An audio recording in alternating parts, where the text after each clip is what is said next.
स्नेहा का सपना था कि उसे कोई बहुत ज्यादा समझदार और स्मार्ट पढ़ा लिखा लड़का मिले। लेकिन कहते हैं ना, जो भाग्य में होता है होता वही है। देख, मैं साफ कह रही हूँ, लड़की के बाप के पास भर भर के पैसा है। अरे एक बार लड़की ने तुझे पसंद कर लिया तो समझ के पैसे की तो नदियां भर जाएंगी, लेकिन फिर भी तेरी प्यास नहीं बुझेगी बेटा। अरे माँ, फ्रिज में मैंने 2 बोतल पानी की रखी है, और कैसे प्यास बुझेगी? अरे पांचवी फेल, मैं बात कर रही हूँ पैसों की प्यास की।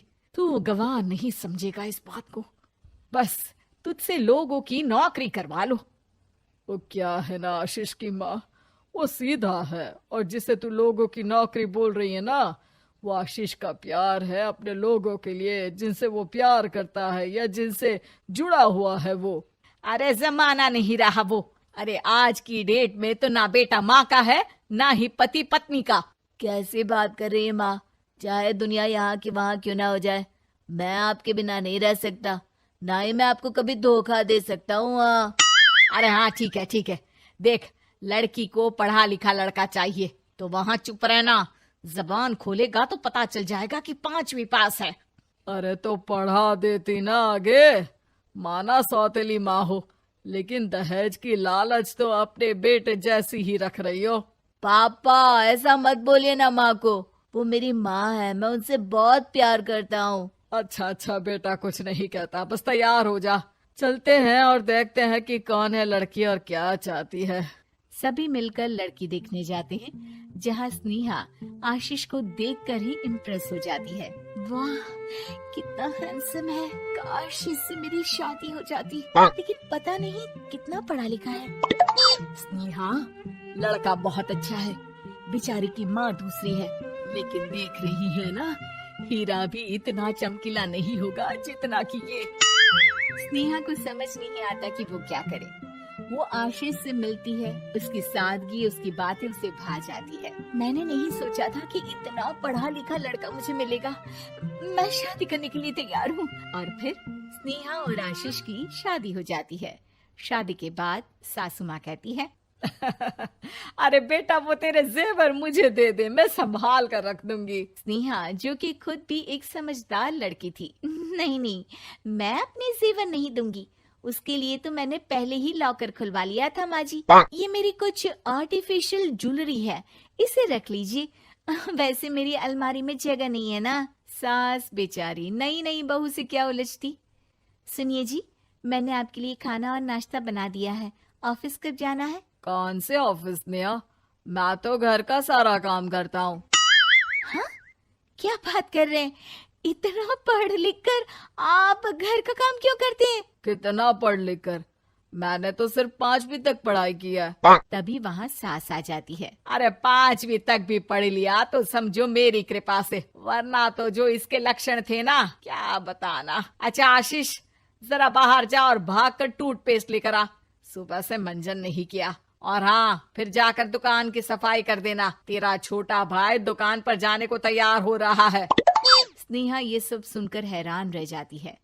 वो सोचती है कि आखिर उससे क्या गलती हो गई जो उसके साथ ऐसा हुआ। आशीष स्नेहा के पास जाता है। सुनो, तुमको तो मैंने पहली मुलाकात में ही बताया था कि। स्नेहा आशीष की बात ही नहीं सुनना चाहती है। वो जोर से चिल्लाती है, चुप रहो बिल्कुल, गंवार कहीं के।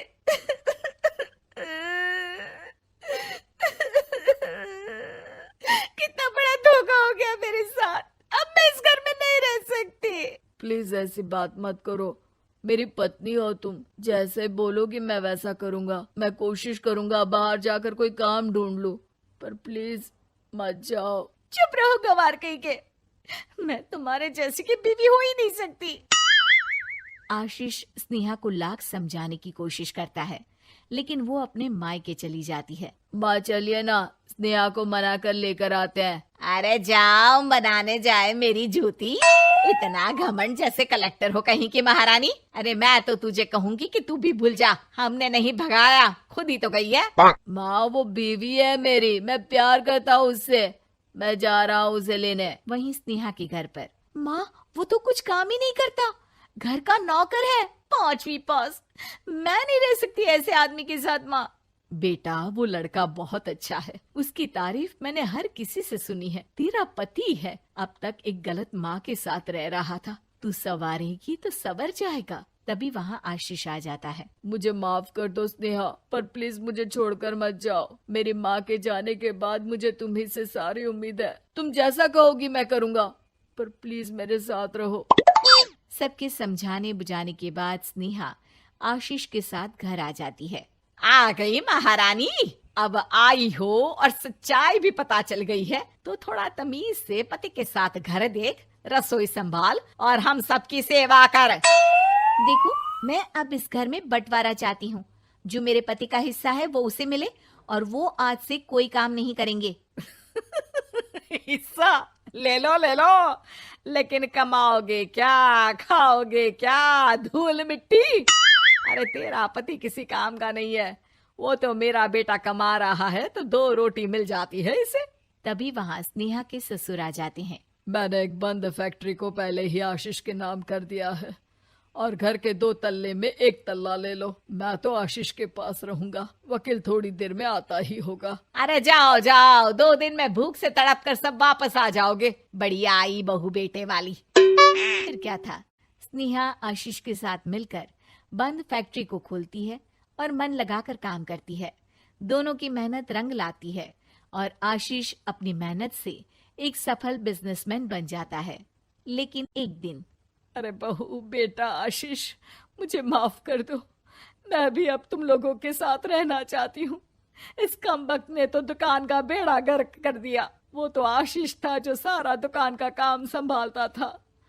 बेटा हमारे पास तो अब खाने को भी नहीं बचा। माँ जी, इसे कर्म के फल कहते हैं। खैर, खाना है तो आपको और आपके बेटे को काम करना पड़ेगा, समझी?